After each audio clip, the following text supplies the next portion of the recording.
Chapitre 13. L'arrivée du conseil scientifique. Benson quitta la pièce une dizaine de minutes plus tard. Tout ce que David avait raconté s'écartait des théories liant les Martiens aux intoxications, et son malaise n'en fut plus que vif. Je préfère éviter que Hans me trouve ici, Lâcha-t-il finalement. On s'est pris la tête. Et Makian, il est avec nous ou non? Aucune idée, il joue gros, il pourrait tout perdre d'ici 2 jours. Je doute qu'il ait le courage de tenir tête au bonhomme. Bon, j'y vais. Si vous pensez à quoi que ce soit, tenez-moi informé, d'accord? David n'eut pas le temps de répondre qu'il était déjà parti. Seul, il s'assit sur le bord du lit. Une tension sourde l'habitait depuis son réveil. À l'autre bout de la pièce, ses vêtements étaient pliés sur une chaise. Ses bottes, elles, trônaient juste à côté du lit. Il avait évité de les regarder en présence de Benson, encore moins de les toucher. Peut-être, se dit-il sans y croire vraiment, ils n'ont pas fouillé là-dedans. Les bottes d'un martien, c'était sacré. Les fouiller, c'était comme voler une navette en plein désert. Impardonnable. Même morts, les gars d'ici étaient enterrés avec leurs bottes. Il glissa une main dans la poche intérieure de l'une d'elles, mais ne trouva que le vide. Ni ses mouchoirs, ni sa monnaie. Ses vêtements avaient été fouillés, il n'y avait pas de doute. Il s'y attendait. Reprenant son souffle, il enfonça son bras jusqu'au fond de la seconde botte. Une vague de soulagement l'envahit lorsqu'il sentit le contact familier de la bande souple des Martiens. Il l'avait planqué là avant de prendre son bain, sans imaginer qu'on lui donnerait un somnifère. C'était un miracle qu'il n'ait pas fouillé mieux que ça. Il allait devoir redoubler de prudence à l'avenir. David dissimula le masque dans une autre poche intérieure de ses bottes et la referma avec soin. Quelqu'un avait même pris le temps de les passer au nettoyage pendant qu'il dormait. Ce geste, bien que simple, trahissait ce respect traditionnel pour les bottes, qu'elles soient ou non à vous. Ses vêtements aussi sentaient le neuf. Tout le contenu de ses poches avait été vidé, mais il se trouvait dans une petite boîte placée sous la chaise. Rien ne manquait, même pas les mouchoirs et la monnaie. Il s'habilla, et alors qu'il bouclait sa ceinture sur son biosuite, la porte s'ouvrit brusquement sur un petit barbu, au teint buriné. David le dévisagea et demanda d'un ton froid. « Qu'est-ce que tu veux, Zukis ?» Où tu comptes aller, terrien? Les yeux de Zukis brillaient d'une lueur hostile, la même que lors de leur première rencontre devant l'agence pour l'emploi agricole. « J'ai rien à te dire, répondit-il sèchement. Ouais, eh bien détrompe-toi, ordre de Hans, tu restes ici. Zukis croisa les bras, s'appuyant contre la porte, bloquant la sortie. 2 intégrateurs pendaient ostensiblement à sa ceinture. T'as changé d'avis, on dirait? Lança Zukis avec un sourire mauvais. Peut-être, répondit David en haussant les épaules. J'ai eu de la visite il y a quelques minutes. Comment ça se fait? T'étais pas censé surveiller? Ferme-la, Rétorqua Zukis. Ou alors, t'as été payé pour regarder ailleurs, hein? Si Hens la prend, ça lui plaira pas. Le regard de Zukis se durcit. Il cracha au sol, manquant de peu les bottes de David. Tu veux poser tes joujoux et qu'on règle ça, lança David. fais gaffe, si tu tiens à tes dents, t'es rien. Gronda Zukis avant de sortir en verrouillant la porte et de s'éloigner. Quelques minutes plus tard, un bruit métallique résonna contre la porte. Zukis revient, un plateau à la main. Sur l'assiette, une purée jaune baignant dans une flaque de liquide indéfinissable, accompagnée de quelque chose de vert et feuillu. Salade de légumes, commenta Zukis en posant le plateau. Ça sera assez bon pour toi.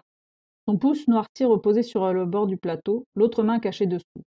David se redressa légèrement, puis bondit soudain sur le côté, atterrissant sur le matelas. Surpris, Zukis pivota, mais trop lentement. Utilisant les ressorts du matelas comme tremplin, David s'élança vers son adversaire.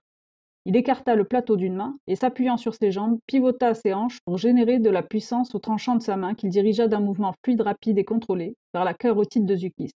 Le cri de celui-ci s'étrangla alors qu'il s'écroulait. David abattit sa botte sur la main que Zukis avait dissimulée sous le plateau. Un hurlement plus fort s'échappa lorsque ses doigts écrasés relâchèrent un désintégrateur armé. David lui agrippa le bras pour l'empêcher d'atteindre le second désintégrateur et lui tordit dans le dos.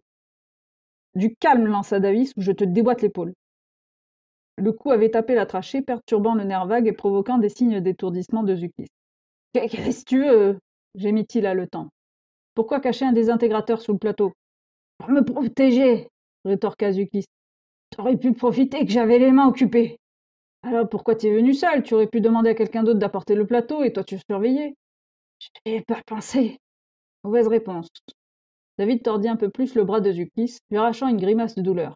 « D'accord, j'allais te descendre. »« Et t'aurais raconté quoi à Makian? »« Que tu tentais de t'échapper. »« C'était ton idée? »« Non, celle de Hans. Je fais qu'obéir aux ordres. » Avec un soupir, David relâcha Zukis, mais pas avant de ramasser le désintégrateur tombé au sol. Il s'empara aussi du second, toujours accroché à la ceinture de Zukis. « Debout ! Zukis roula sur le côté, sa main droite meurtrie, et son épaule gauche à moitié déboîtée. Il se releva en gémissant.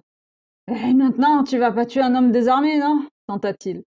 « Et ça t'aurait dérangé, toi » interrogea David. Avant que Zukis ne réponde, une voix froide et autoritaire retentit derrière eux. « Pose ses armes, Williams !» David se retourna. Hens se tenait dans l'encadrement de la porte, un désintégrateur pointé sur lui. Derrière lui, le vieux Maquin observait la scène, les traits tirés. Le regard de Hens trahissait clairement ses intentions. David laissa tomber les désintégrateurs dont il venait de délester Zukis. « Pousse-les ici !» ordonna Hens. David obéit. Hens demanda. « Qu'est-ce qui se passe ici ?» Vous savez très bien ce qui s'est passé, répondit David. Zukis a essayé de me tuer selon vos ordres. Malheureusement, je ne suis pas resté les bras croisés. Zukis secoua la tête frénétiquement. C'est faux, monsieur Hens, je lui ai apporté juste ce repas quand il m'a sauté dessus, j'avais les mains pleines, j'ai pas pu me défendre. La ferme, dit Hens avec mépris. On en reparlera plus tard, pour l'instant, va me chercher de quoi l'attacher et bouge-toi. Zukis s'éclipsa rapidement. Maquin, d'une voix fatiguée, demanda. Pourquoi l'attacher, Hens? Parce que cet homme est un dangereux imposteur, monsieur Maquin. Vous vous rappelez que je l'ai amené ici sous prétexte qu'il avait des informations sur les intoxications alimentaires? Oui, je me souviens. Il nous a dit que sa sœur avait été empoisonnée par de la confiture martienne. Vous vous en souvenez, non? J'ai mené ma petite enquête. J'ai examiné tous les cas d'intoxication qui auraient pu correspondre à son histoire. Pas plus de 250 cas, je les ai tous passés en revue. Aucun d'eux ne correspondait à l'histoire d'une fillette de 12 ans avec un frère de l'âge de Williams, morte après avoir mangé de la confiture. Depuis quand le savez-vous? Demanda Maquin interloqué. Depuis presque le jour de son arrivée, j'ai laissé faire pour comprendre ce qu'il mijotait, et j'ai chargé Griswold de le surveiller. De me tuer, vous voulez dire, interrompit David.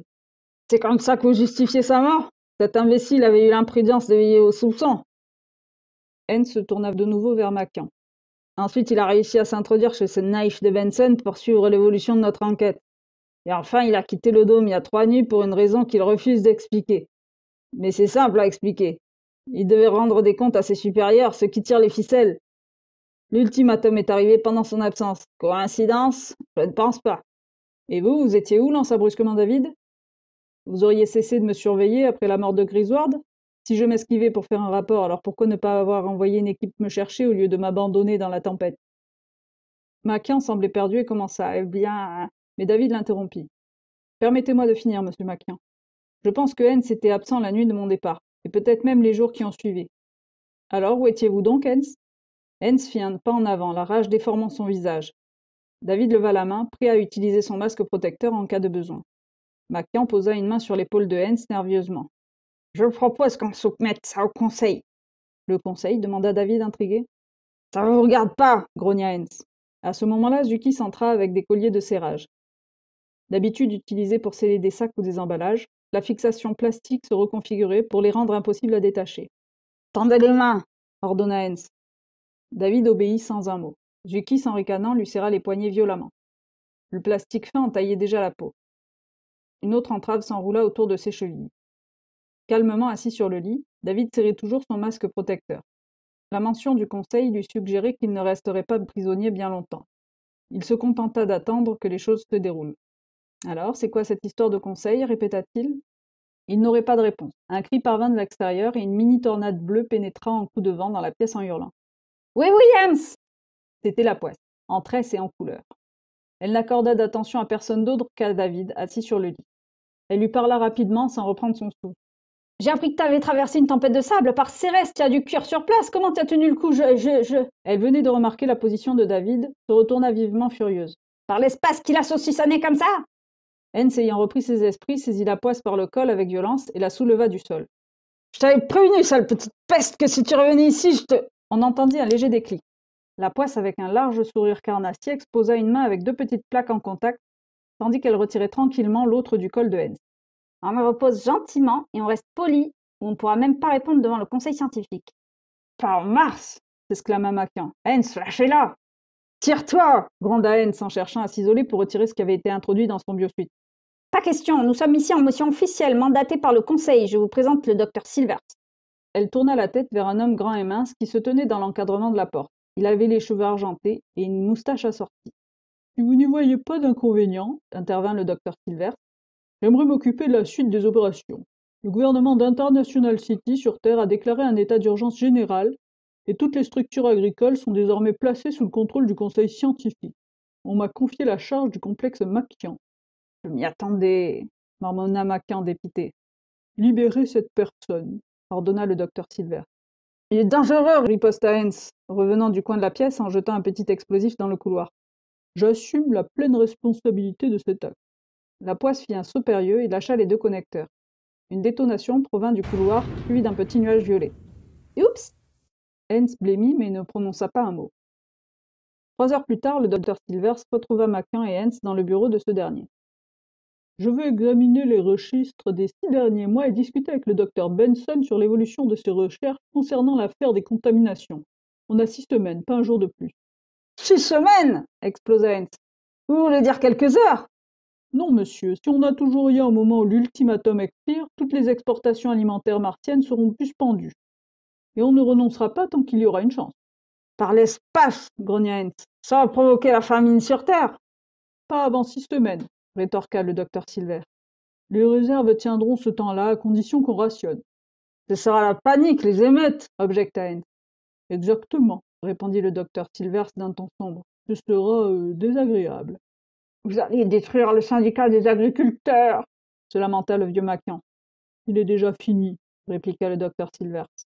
Écoutez, je veux voir le docteur Benson ce soir. On se retrouve tous demain midi, et à minuit, si aucune solution n'a été trouvée, l'embargo sera lancé et nous organiserons une conférence avec le syndicat martien. Pourquoi? Demanda Hens. Parce qu'on est sûr que ceux qui sont derrière tout ça ont un lien avec les structures agricoles de la planète. Ils sont bien trop informés. Williams! Je l'ai interrogé. Il reste sur sa version qui est, je l'admets, un petit peu bizarre. Je l'ai fait envoyer en ville où il sera interrogé plus en détail, sous sérum si nécessaire. Un carillon tinta. Le docteur Silvers dit « Ouvrez, monsieur Maquian ». Maquian obéit presque machinalement, comme s'il n'était déjà plus le patron de la plus grande exploitation martienne, comme s'il avait déjà perdu sa fortune et sa toute-puissance. La poisse entra. Elle fixa Hens du regard. « Williams est en route pour la ville, sous bonne garde. »« Parfait, » dit le docteur Silvers, serrant les lèvres. À 1,5 km de là, le pick-up s'arrêta. David Starr, respirateur sous le nez, en sortit. Il fit un signe de main au chauffeur qui se pencha et lança. « N'oubliez pas, ça 7, un gars à nous vous attend. » David sourit et hocha la tête. Il regarda le véhicule disparaître en direction de la ville, puis tourna les talons pour retourner vers le dôme. Les membres du conseil étaient étonnamment coopératifs. Ils l'avaient aidé à sortir du dôme et avaient facilité son retour clandestin sans qu'aucun d'eux, pas même le docteur Silver, ne soit au courant de ses véritables intentions. Il avait désormais toutes les pièces du puzzle, mais il lui manquait encore cette preuve décisive.